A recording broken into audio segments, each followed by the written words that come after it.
Good good afternoon. It's Wednesday, July 7th, 2021, and this is the Black Man Who Reads Aloud, Joe Hall, the Black Blogger, www.joesmokethoughts.com, coming to you with my new project, which is the Federal Writers Project from 1936 through 1938. The Work Progress Administration sent researchers down south. Now we're focusing in South Carolina and interviewed our former ancestors who were held in bondage. Today we're going to be reading the words of Isaiah Butler, who was an ex-slave who lived in Hampton County, South Carolina. Yes, this is Isaac Butler, piece of him. Ain't much left of him now. Yes, I knows about this here country from way back. I was born and raised right on this same place here. Lived here all my life, sides from traveling around a little space. There was a rice field not far from this house here, where I plowed up more posts that had been used as landmarks. This place was the Bostek place, and it ginned up to the Thompson place, and the Thompson place to Edmund Martin's place. That was turned over to Joe Lawton, his son-in-law. Bill Daniel was in charge of the rice field I was telling you about. He was an overseer on the Daniel Blake place. Then there was the Manor place, the Trowell, the Kelly, and the Wallace places. Back in them times, they cultivated rice, had mules to cultivate it. But cotton and corn was what they planted most of all. 4,000 acres, I think they tell me, was on this place. I suppose it to be more than 10 miles square. Nobody know the landmark except me. When the Boston boys come back from out west last year, they had to come to me to find out where the place was. They didn't know nothing about it. They used to use 20 plow and the hoe hands were over 100, I know.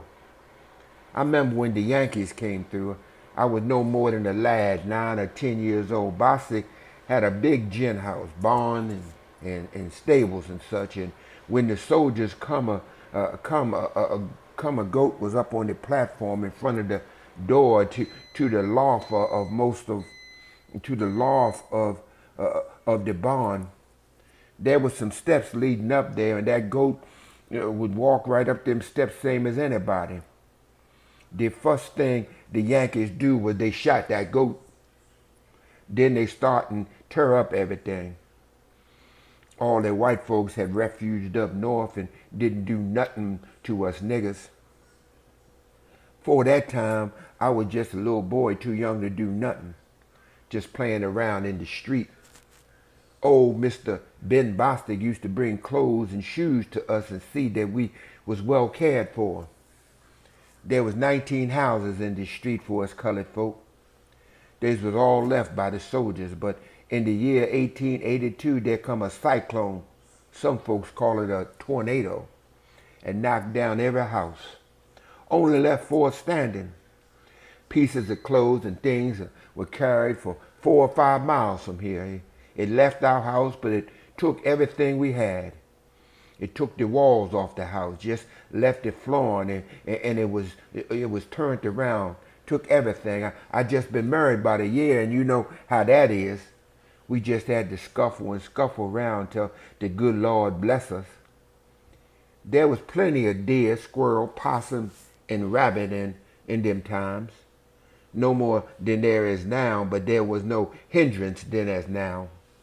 The deer come right up to my door now. They come all around this house, and we can't do nothing. The other day one was over there by that peach tree, and not long ago 4 of them come walking right through this yard. I don't go fishing no more. Folks say the stream is all dried up.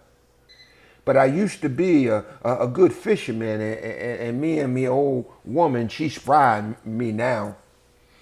I used to let us protect her when we was young, and now it's it's her days scanned for me. We had our gardens in them old days too. Oh yes, little patches of collard greens and things. But now I ain't able to do nothing, just hang around the place here. My father used to belong to General Butler. Dennis Butler was his name. My mother was a Maynard, but originally she was drawn out of the Robert estate. Old Ben Bostic's first wife was a Robert. They were sure wealthy folks. One of them went off to sail. Bill F. Robert was his name. He had so much money that he said he was going to the end of the world.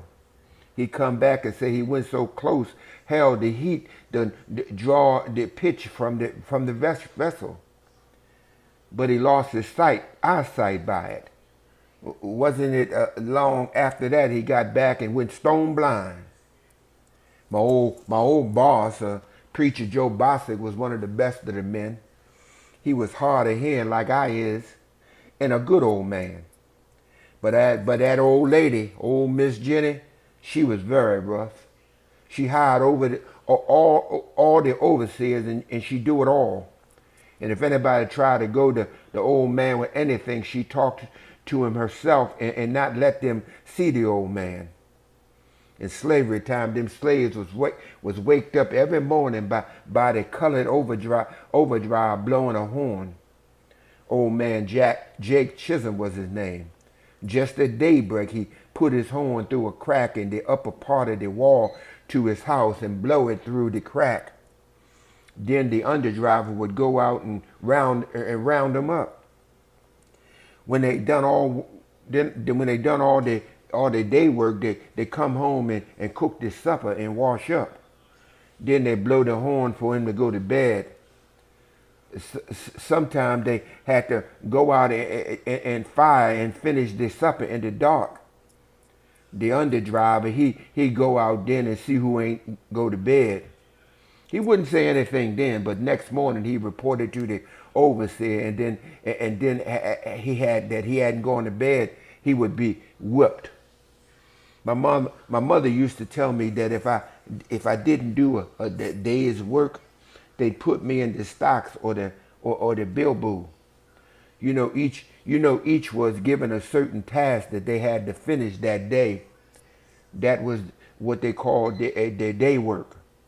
When they put them in the stocks, they tie them hand and foot to a stick. They could lay down with that. I hear colored folks doing that now to their children when they don't do. Now their billboard was a stave drove in the ground, and they tied their hands and their feet to that standing up. They work on Saturday, but they gives us Sunday. Rations was give out on Mondays.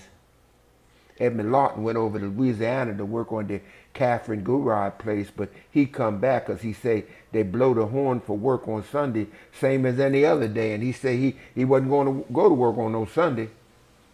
They didn't have a jail in them times. They'd whip them and they'd sell them. Every slave know that. I put you in my pocket, sir, mean. The slaves would walk whenever they go anywhere. And if they buy a bunch of slaves in New Orleans, they'd walk by night and day. I remember when one gal come back from refugee and with the white folks, her feet was just ready to bust open. And that was all. You couldn't travel unless the boss give you a pass. The Ku Klux had patrol all around in these bushes by the side of the road at night. And when they caught you, they'd whip you almost to death. They'd horse whip you. They didn't run anyway, no way, because they know they couldn't. And if you wanted to send in the news to anybody on another plantation, the overseer write the message for you and send it by a boy to the overseer of the other plantation, and he'd read it to the one you wrote to. When the war was over, old man Jones come over from Georgia and sell things to the colored folks. He sell them everything. He took all the colored folks' money. I learned to read when I was going to school when I was about 15 years old, but I learned most I know after I was married at night school over on the Morrison place. The colored folks had it this school, but of course Mr. Morrison was delighted to know we was having it. As for church, in the olden days, people used to more or less attend under the Bush Harbor. In 1875, when I joined the church, old man Butler was the preacher. Ghosts, I've seen plenty of them. When I was courting, I met many a one. One got me in the water once, and another time when I was crossing the stream, I was on the butt end of the log, and they was on the busserman, and we just as close as I is to you. I say to him, same as to anybody, I sure ain't going to turn back and fall off this log.